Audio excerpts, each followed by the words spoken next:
Bonjour, bonjour, bonjour. Un dimanche classique où je n'ai rien à dire. En fait, il s'est rien passé cette semaine.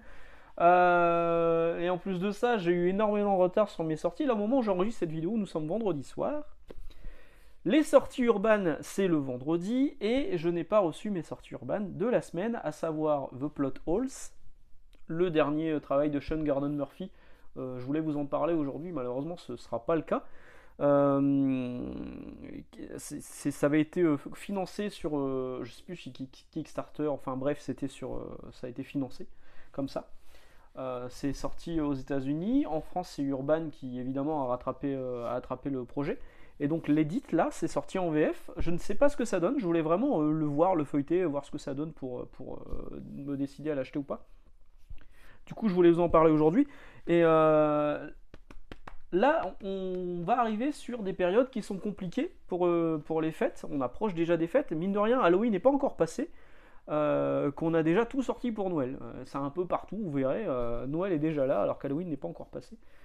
Euh, et on va se retrouver, j'ai l'impression, qu'on va se retrouver un peu avec la même situation qu'on a connue l'année dernière avec MDS. Vous vous souvenez, j'avais fait une vidéo, c'était MDS en PLS. Parce que MDS avait pris énormément de retard sur les envois, il manquait de personnel, enfin bref, c'était une merde. Donc là, ça commence. Normalement, c'est une semaine quand on commande quelque chose, c'est chez le diffuseur. MDS étant le diffuseur de tout ce qui est d'Argo, donc Kana, Urban Comics, d'Argo évidemment. Mais pas que, il n'y a pas que MDS qui est un peu en PLS et qui prend un peu de retard, il y a Prism aussi, Prism est le transporteur, et bah c'est la merde aussi. Prism, pareil, ils sont un peu débordés par les nombreuses sorties et qui commencent à s'accumuler, et les pénuries de carburant, les machins, enfin un peu tout le blocage. On commence à prendre du retard. Normalement, je vous ai dit, c'est une semaine. Là, on passe à 10 jours et on va peut-être bientôt devoir dire aux clients bah, 15 jours. 15 jours, ça fait chier. Une semaine, psychologiquement, ça passe. Quand on dit à un client, bah, dans une semaine, on l'a, ça passe. Si on lui dit 15 jours, là, ça devient compliqué. Et donc, en plus de ça, moi, dans ma boîte, quand ça arrive dans les entrepôts, ça arrive pas directement en magasin, ça passe par un entrepôt avant. Donc, il y a une étape en plus. Ça arrive en entrepôt, l'entrepôt gère, dispatch dans les différentes librairies de, de l'enseigne, et donc en général ça met un jour de plus. Jusqu'à encore récemment, jusqu'à cet été, les nouveautés Urban Comics, je les avais en magasin le jeudi. Depuis quelques semaines, c'était le vendredi. Et là, depuis 2 semaines, c'est le samedi. Ce qui fait chier parce qu'on est en J+1. Donc là, on va essayer de voir si on peut pas faire quelque chose au niveau de notre entrepôt à nous. Parce que d'autres librairies de mon enseigne les ont bien eu en Day One et moi je les ai pas eu. Ce qui n'est pas normal vu que le secteur BD, là où je travaille, le secteur comics, est l'un des plus performants. Est-ce que c'est grâce à moi? Je ne sais pas. J'aime à penser que oui, mais je ne sais pas. Mais ouais, clairement, ça fait chier. Ça fait chier. Donc cette semaine, je voulais vous parler de quelques trucs qui étaient sortis chez Urban, j'ai pas pu. On a bien reçu les nouveautés chez Panini. Panini, c'est le mercredi que ça sort. On a bien eu l'opération à 6,99€, ça vous la retrouvez un peu partout dans les librairies. Et donc nous on l'a eu également. J'en ai profité pour ressortir aussi ce qui me restait des précédentes opérations, l'opération Spider-Man à 6,99€, et j'avais même gardé l'opération Printemps des comics. Il me reste du Ultimate, du Daredevil jaune que j'avais gardé sous le coude parce que vraiment c'est des titres qui sont intéressants et qui là vraiment à pas cher, ça vaut le coup de les proposer. Donc il y a eu ça qui est sorti chez Panini, il y a eu Avengers Forever euh, que je vous recommande, c'est plutôt sympa. C'est un travail de Carlos Pacheco au dessin et de Kurt Busiek au scénario, je vous en ai déjà parlé également. Chez Panini, il y a bientôt, j'ai vu, ça m'a fait marrer, le Hulk de Donny Cates arrive là bientôt.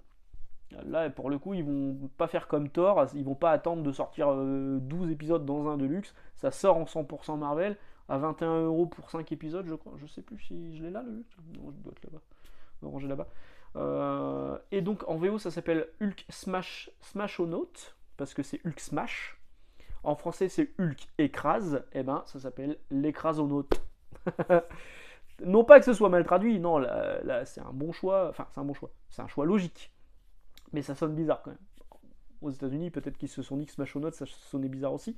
Et là, c'est l'Écrasonautes. Donc pour ceux qui n'ont pas vu ma vidéo sur laquelle je parlais de ce Hulk, de cette version de Hulk par Donny Cates, sachez que beaucoup de monde aux États-Unis ont été un peu chafouin par rapport à cette proposition de Donny Cates sur le personnage de Hulk, surtout qu'on fait complètement table rase de ce qui s'était passé avant avec Immortal Hulk. En France, on a les rubriques de G, qui est un spécialiste de Hulk, bien plus spécialiste de Hulk que d'autres personnes qui sont passées sur des radios ou je ne sais quoi. Vraiment, c'est vers lui qu'il faut aller quand il faut parler de Hulk. Même s'il a le mauvais goût de ne pas aimer le maestro. Non, non, le maestro, voilà, chacun ses goûts là-dessus. Lui, il n'a pas du tout aimé la proposition de Donny Cates. Moi, j'ai bien aimé parce que j'en attendais pas non plus un truc de foufou. Et j'ai bien aimé. Donc vous verrez, hein, quand ça sortira, on en reparlera à ce moment-là. Vous direz si vous avez aimé ou vous n'avez pas aimé. Et voilà, au niveau comics, du coup, cette semaine, j'ai pas lu grand chose. Alors, quelques bricoles par-ci, par-là. Je vous ai fait des vidéos sur celui qui t'aime dans les ténèbres, celui que tu aimes dans les ténèbres, et sur Locust, la bonne surprise de chez Comics Initiative. Locust que je n'ai pas reçu non plus, que je devrais recevoir là ce samedi. Enfin, ce samedi, du coup, hier pour vous. J'espère, hein, parce que de la merde, ça commence à gonfler un peu tout ça. Mais j'ai quand même reçu Ultra Mega qui est ici, scénarisé par James Aaron et dessiné par Dave Stewart. Les kaiju vus par les Américains, franchement ça a l'air plutôt cool. J'avais lu un interlude, je crois que ça s'appelle interlude, qui est inclus dans la version française. Ça c'est bien. Au niveau de l'édition, Delcourt c'est toujours impeccable et c'est jamais trop abusé au niveau du prix. Merde, j'aurais dû regarder le prix, je me demande si c'est pas 16 euros. Si c'est 16 euros, franchement ça vaut le coup. Hein. 19 euros encore, ça passe aussi. Parce que là-dedans, on a... c'est pas écrit derrière. Putain, j'aurais dû vérifier le prix, quel con. Il y a l'interlude qui était publié dans Skybound X numéro 1, que je vous avais présenté donc, il y a quelques temps. J'avais trouvé sympa cet interlude et j'étais curieux de lire la série. Bah, là, je vais pouvoir la lire. Alors, je ne l'ai pas encore lu. Peut-être que je vous en ferai une vidéo la semaine prochaine, il faut vraiment que je le lise. Mais sur ce que je feuillette, franchement, les pages, elles sont vraiment, vraiment sympas. J'aime beaucoup le style, ça me fait un peu penser à du Daniel Warren Johnson dans l'esprit, puis c'est des kaiju quoi. Donc c'est des kaiju vus par les Américains. Moi je suis plutôt preneur. Ultraman qui était proposé par Panini ne valait que pour ses couvertures de Ed McGuinness ou Arthur Adams. Là clairement je le sens hyper bien le truc. C'est un comics un peu plus grand format. Il y a 4 épisodes à l'intérieur, mais franchement c'est 4 épisodes un peu oversize. C'est publié aux États-Unis par Image Comics. Voilà, je le sens bien, on en parlera sans doute la semaine prochaine. C'est un tome 1. C'est publié par Skybound aux États-Unis, donc chez Image Comics c'est Skybound, donc c'est la boîte de Robert Kirkman. Pour public averti, il y a un petit peu de bidoche à l'intérieur. Donc c'est le seul comics que je vais lire ce week-end. Non, j'ai des trucs à lire. Il faut que je finisse avec difficulté parce que quand même c'est pas chaud. C'est pas fou. Les New Fantastic Four de Peter David, les derniers là.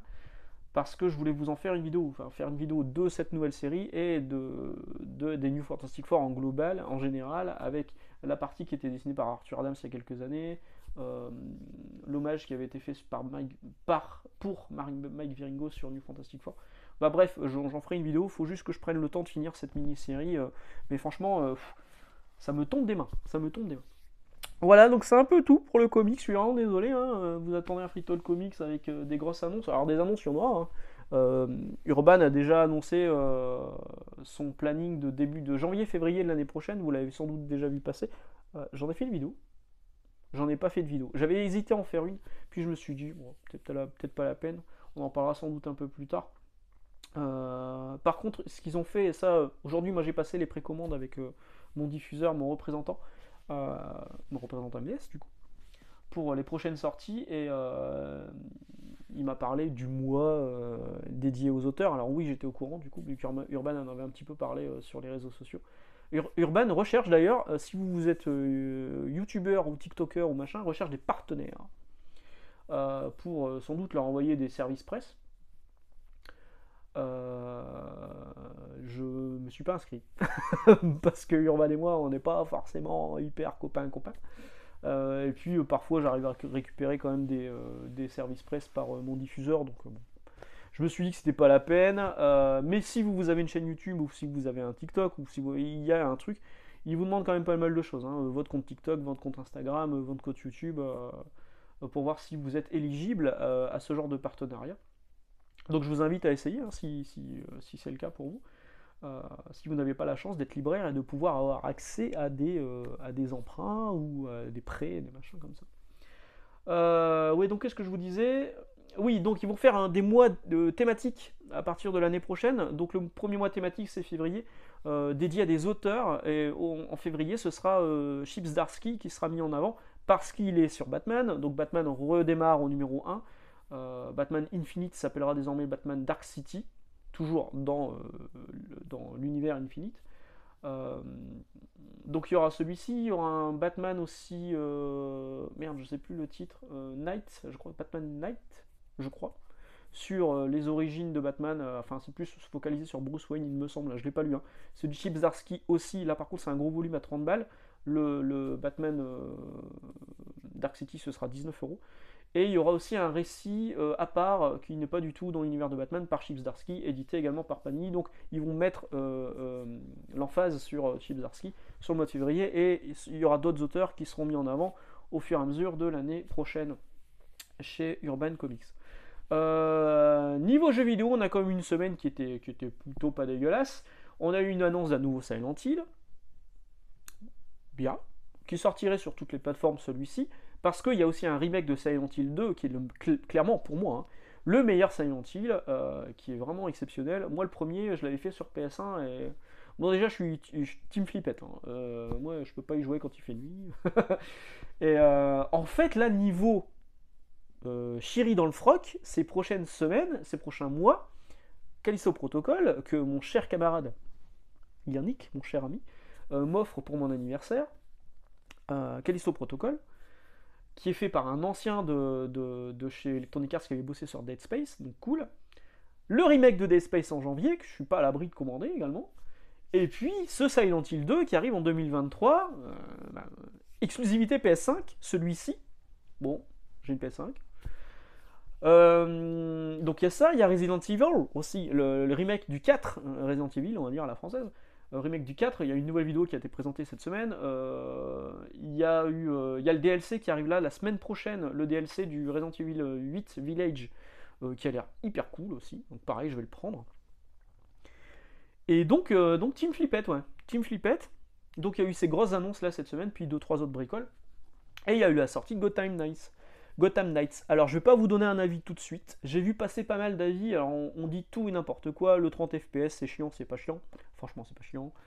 Enfin moi ça m'a pas arrêté pour l'acheter. J'ai lu des trucs en disant oui alors c'est pas du tout Rocksteady qui avait travaillé sur les meilleurs épisodes de Batman Arkham, qui avait lancé la série Batman Arkham. C'est Warner Montréal qui avait bossé sur le Arkham City. Non je sais plus. Le troisième épisode. Je crois que c'est le troisième épisode, ouais. Que j'avais fait, qui est le moins bon, hein, de tous ceux qui étaient sortis sur les Batman Arkham, mais qui est pas non plus catastrophique. Donc bon, je me suis dit je le prendrai. Puis en plus de ça, ça parle de la cour des hiboux, donc je suis plutôt hypé. Je lis des mecs qui disent que l'histoire est sympa, les cinématiques sont cool, mais que le gameplay il est un peu foiré. Graphiquement que c'est pas complètement fou, mais je lis aussi des trucs complètement différents où on dit graphiquement ça rend bien, les effets de pluie, les effets de reflets. Bon, bah on verra, hein. Je vous en parlerai peut-être plus la semaine prochaine, parce que là, littéralement, je viens de le choper, je viens de l'installer dans la console, j'y jouerai que ce soir, donc au moment où j'enregistre, donc on en reparlera sans doute la semaine prochaine, de ce Batman, enfin c'est pas Batman du coup, c'est Gotham Knights. Gotham Knights. On verra ce que ça donne. Je sais que l'antre du couple DC Comics, Quentin, a écrit un test pour Super Pouvoir et lui a mis une note pas dégueulasse en disant que c'était bien, enfin que c'était bien, voilà, c'était bien. Je suis aussi un mec sur YouTube qui écrit aussi des trucs qui est pas très connu, mais c'est un gars de Lille en plus. Et en général, son avis est plutôt proche du mien quand il fait des avis sur des tests. Donc lui, il avait dit que c'était bien. C'est évidemment pas aussi bien que les Batman Arkham, mais que c'était sympa, donc bon, bah, je verrai. Exclusivité PS5, oui, non, pas vraiment. Ça sort aussi sur Xbox Series, mais par contre ça sort pas sur PS4. Alors par contre, pourquoi ça sort pas sur PS4 alors que on lit un peu partout que graphiquement c'est pas non plus la grosse folie? Pourquoi ça sort pas sur PS4 alors que ça pourrait passer sur PS4, surtout que c'est 30 FPS machin et compagnie? La question mérite d'être posée. Voilà, sur ce, je vais vous laisser. Demain, au moment où j'enregistre cette vidéo, ce sera pas demain, ce sera dans 2 jours. Mais demain, au moment où vous voyez cette vidéo, donc lundi 24, c'est les 1 an de mon fils. 1 an déjà, la vache. C'est fou quand même comme c'est passé vite. J'ai réussi à maintenir un rythme de 3 vidéos semaine.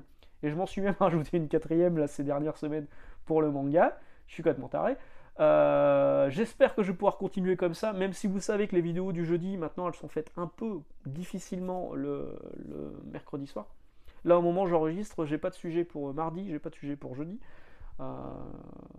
Donc, bon, voilà, faut que je trouve des sujets. Bon, j'ai toujours quelques idées en tête, à droite à gauche. Donc, j'ai quand même réussi à maintenir un rythme régulier de vidéos.